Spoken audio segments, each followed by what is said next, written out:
So excuse me for looking like shit and talking kind of softly. I am reading this book called Taliban by Ahmed Rashid, and this is written by a Pakistani journalist. I'm at my sister's house, and her husband was in Afghanistan, so it makes sense for him to have this book. So I'm just kind of borrowing it. Oops, the bookmark fell out. And this story is really interesting. I had to make a video to talk about it. So they're talking about how the Taliban lifts their long-standing ban on football. And everyone's really excited. The foreign aid agencies are too. But instead, there's going to be a public execution, and the victim is going to be shot between the goalposts. And the author tells a story about this. Essentially, Abdullah Afghan is a guy in his early 20s. He stole medicine from Abdul Wali, a farmer who lived in their common village near Kandahar. So when Wali resisted, the farmer, Abdullah, shoots him dead. And after several weeks of searching, Wali's family tracks Abdullah, arrests him, and brings him to the Taliban. And he was tried and sentenced to death, first by the Islamic High Court of Kandahar, and then on appeal by the Taliban Supreme Court. And there aren't really lawyers. The accused is presumed guilty and expected to defend himself. And it talks about then the Taliban's interpretation of Sharia or Islamic law. And it demands that the execution of the murder is done by the victim's family, but not before there's a last-minute appeal made by the judge to the victim's family to spare this murderer. They're saying that, like, if they grant mercy to the victim's family, they're going to receive blood money or, like, whatever monetary compensation for it. And the author also talks about how this interpretation of Islamic law by the Taliban, like how much of it is owed to Sharia and how much of it is owed to just the Pashtun tribal code. You have to remember the Pashtuns are, they make up basically 40% of Afghanistan, and they make up like pretty much the Taliban, right? This is debated by a lot of Muslim theologians, Westerners, etc., etc. But anyways, back to the story. The 20 male relatives of Wali are appearing, and the Qazi turns to them.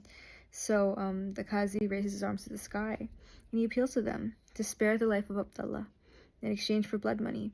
He's saying, you will go to Mecca 10 times if you spare this man. Our leaders have promised to pay a huge sum to you from the Islamic for the Baitul Mal if you forgive him. And all the relatives shook their heads. They don't want to fucking forgive him. So the Taliban guards point their guns at the crowd. Anyone who moves gets shot. And Abdullah is seated, the thief and the murderer. And anyways, he is told to walk to the goalpost. His feet are shackled, arms chained behind his back. His legs are shaking with fear. He shuffles across the pitch, chains clanking and glinting in the sunlight. And he's made to kneel on the ground, turned away from the crowd. The guard whispers to him that he can say his last prayer. The guard hands a Kalashnikov to the relative of Wali, of the murdered farmer, and the relative steps up to Abdullah, cocks the automatic, and from a few feet away shoots him 3 times in the head. Abdullah falls onto his back.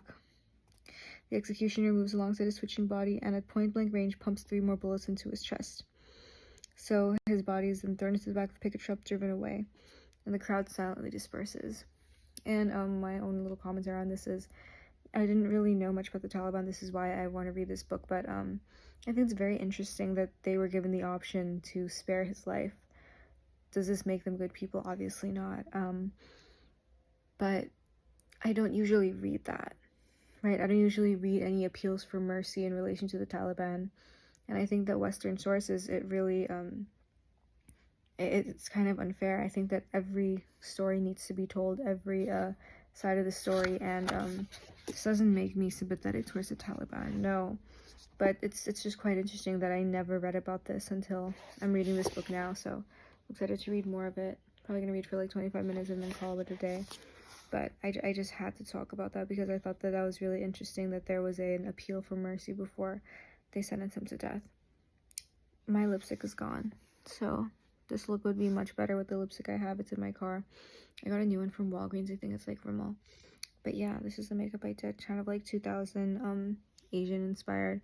The freaking 10 minutes Lee Hyori videos really inspired me. But yeah, this is me after a long day. So yeah, gonna read more. And I hope you enjoyed that story about a Taliban execution.